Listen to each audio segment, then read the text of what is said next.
Madam, আজকে 5টা আনতে ভুলে গেছি, এটা রাখো, কালকে বেশি করে দিয়ে দেবো। আচ্ছা ম্যাডাম, ঠিক আছে ঠিক আছে।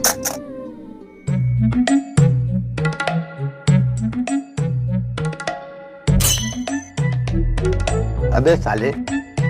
আচ্ছা ভাই, হ্যাঁ বলুন। এটা কি সারা মাসের ইনকাম নাকি? এটা আজকের ইনকাম।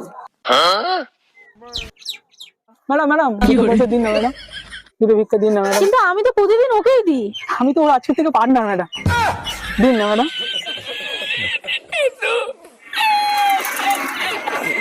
কিন্তু আমি একটা নোটই এনেছি। ঠিক আছে দিন না, আর দুজন মিলে ভাগ করে নেবো। আমাকে দিন, আমাকে। ঠিক আছে। Thank you madam. ম্যাডাম 50 টাকা দিয়েছে। ঠিক আছে, তোর কিন্তু 20, আমার 30 কিন্তু। ঠিক আছে, কিন্তু পরের বার থেকে 50 ঠিক আছে? হ্যাঁ দিন না। আর কোথায় চলে আসেন, দুটো দিন না দাদা ভিক্ষা।